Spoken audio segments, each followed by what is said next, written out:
विश्व पखाल दिवस अवसर में जगतसिंहपुर जिला तिर्तोल ब्लॉक अंतर्गत जगन्नाथपुर मंडल युव नेतृत्व प्रशांत कुमार पंडा प्रत्यक्ष तत्वावधान गराम पंचायत ऐरी ग्राम में विश्व पखाल दिवस पालित हो अवसर में नूतन भाव दायित्व नहीं जिला बीजेपी युव मोर्चा सभापति विश्वजित दास समेत तिर्तोल कार्यरत सांबादिक मानक संबोधित कर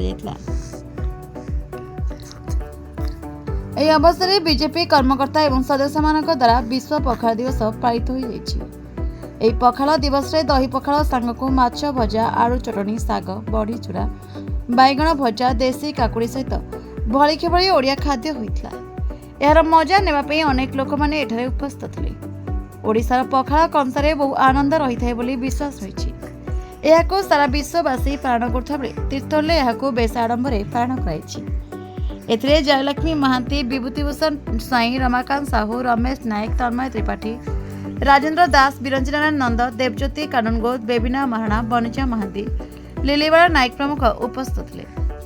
सभा परिशेष में तापस महांती धन्यवाद अर्पण करते समस्ते मिलमिशी पखाल खाई आज दिवसटी को पालन करते। विश्व पखाल दिवस को पालन करुच्ची। पखाल होउची आम ओडियार गोटे पारंपरिक खाद्य। आज विश्व से पखाल दिवस को पालन करुच्ची।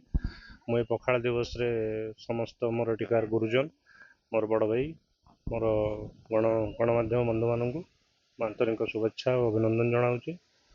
पखाल महाप्रभु जगन्नाथ सेवन करती। महाप्रभु जगन्नाथ होउछन्ति आम ओडियार सबुठार बड़ देवता बोली आम मानु। तेणु आम पखाल को गोटे पखाल दिवस से पालुचे जे आमर आगामी पीढ़ी से पखाल दिवस को लेकिन मन रखू और पखाल को एक पारंपरिक खाद्य भाव में रखू।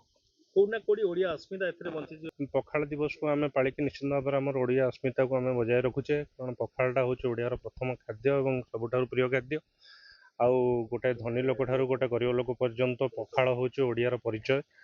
तेणु निश्चित भाव में ओडिया अस्मितार पखाल ओडिया अस्मितार कथा कहे निश्चित भाव। जयलक्ष्मी महांती जगन्नाथपुर मंडल। कौन कहे ओडिया पखाल दिवस? ओडियार प्राण पखाल। पखाल होउची आमर पारंपरिक खाद्य जहाँ आम संस्कृति रे अछि। जहाँ आमर देवता ओडिशार देवता जगन्नाथ पाखरे लगी हुए आमर सबु मंदिर रे लगी हुए एवं या एमिति एक खाद्य जो थरे रोग प्रतिरोधक शक्ति अछि बोली कोरोना समय रे प्रमाणित मध्य होइछि। यह एमिति एक खाद्य जहाँ धनी दरिद्र समस्त पाखरे एभेलेबल हेई थाए एवं समस्ते एथिरु आत्मतृप्ति पाई थांती। विशेष करी ग्रीष्म दिन रे एहा शरीर प्रतिरोधक शक्ति भली काम करि थाए। तेणु आज जगन्नाथपुर मंडल रे एहाकू विश्व पखाल दिवस को समस्त कार्यकर्ता सांबादिक बंधु एवं आमर नवनियुक्त जिला युव मोर्चा सभापति तांको उपस्थित रे एहाकू पालन करा होछि। आमर प्रयास आमे आम संस्कृति को बजाय रखिबा आमर खाद्य आम परंपरा को विश्व दरबार रे परिचय करेबा। भारतीय जनता पार्टी कार्यकर्ता मु आज अशेष खुशी जे कि आमर आह्वान रे आज समस्त आमर तीर्थल अंचल समस्त सांबादिक बंधु मानू प्रथमे मु कृतज्ञता ज्ञापन करी।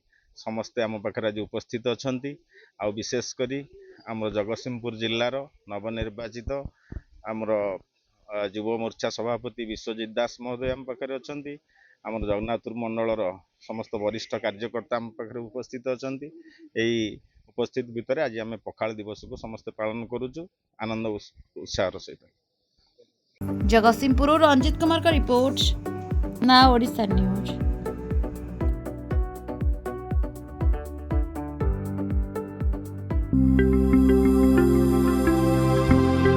लेटेस्ट न्यूज अपडेट पाई www.nowodisha.com को लॉगिन करंतु।